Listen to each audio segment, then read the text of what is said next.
दिया हाँ काली हमन अपन गांव लहुट जबो का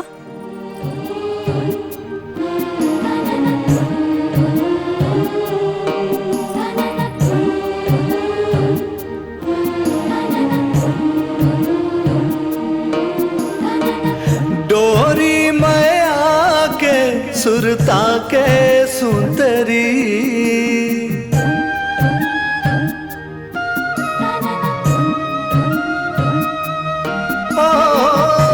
डोरी मैया के